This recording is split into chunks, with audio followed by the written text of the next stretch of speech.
সুপ্রিয় ভিউয়ার্স, আসসালামু আলাইকুম। আপনার স্ক্রিনে দেখতে পাচ্ছেন আজকের ইএফটির বহুল আলোচিত একটা সুখবর।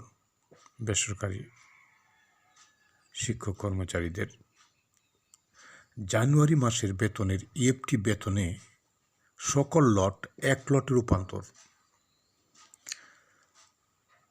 তো জানুয়ারি মাসের বেতন এখন দৃশ্যমান। আপনারা অর্থ বছর লিখে জানুয়ারি লিখে ক্লিক করলে আপনার স্কুলের সবার নাম এসে যাবে।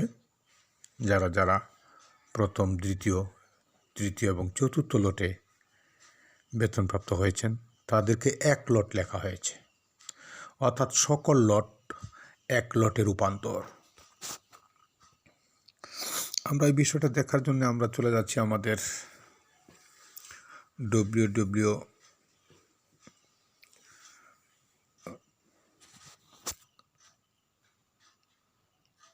EMIS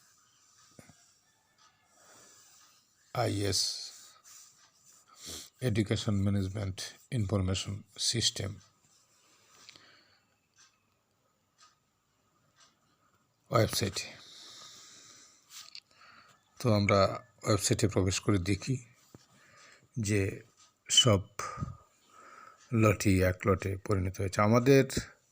আমার স্কুলে প্রথম লটে সামান্য শিক্ষক, দ্বিতীয় লটে সামান্য, তৃতীয় লটে অনেক বেশি। তবে আমরা চতুর্থ লট নেই। তৃতীয় লটের ভিতরে সব শিক্ষকের নাম এসেছিল, কিন্তু আজকে এক লটই দেখাচ্ছে। আপনারা দেখেন। তো আমরা চলে যাচ্ছি EMIS। তো আমরা EMIS এর ড্যাশবোর্ডে চলে যাব। তো প্রথমত আমরা MPO EFT-তে ক্লিক করলাম।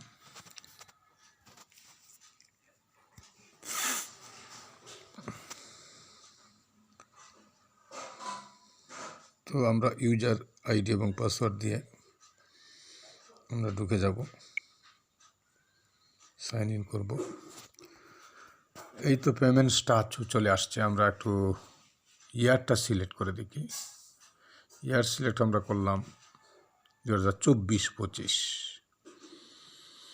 তারপর মান্থ সিলেক্ট করব আমরা। এই দুদিন আমরা সবসময়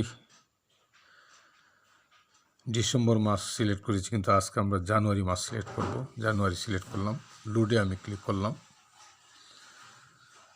হ্যাঁ, সবার নাম এসে গেছে অলরেডি।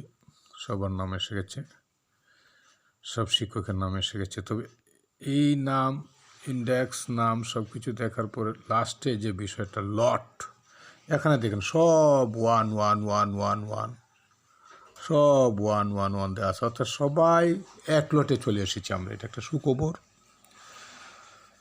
তবে আমাদের কারেকশন কতটুকু করতে হবে, অনেকেই অনেক কিছু লিখতেছে যে প্রথম, দ্বিতীয় বা তৃতীয় পর্যন্ত কারেকশন করতে হবে না। আসলে যতক্ষণ না আমাদের মাহসি কর্তৃক কোনো নোটিশ জারি হয়েছে, এর আগে আমরা ইউটিউব চ্যানেলের কথাগুলি শুনব না। আমরা অবশ্যই কারেকশনের কাজও করব, এবং সেটা 6 তারিখের ভিতরেই। আর যদি ওইসব ইউটিউবারদের কথা শুনে আমরা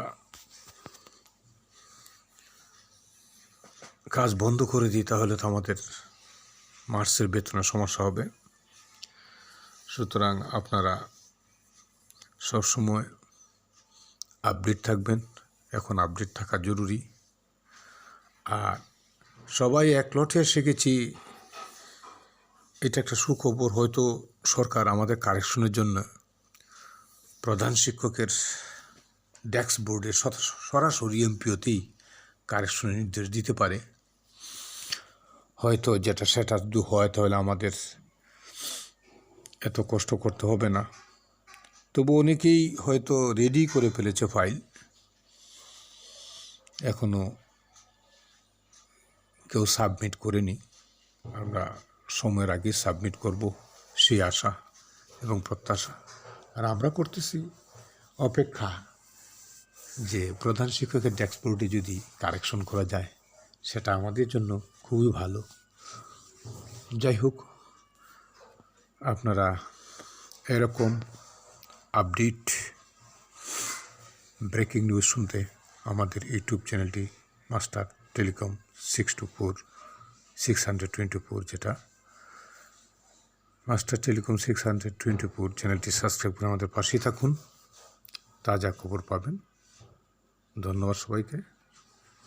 আসসালামু আলাইকুম।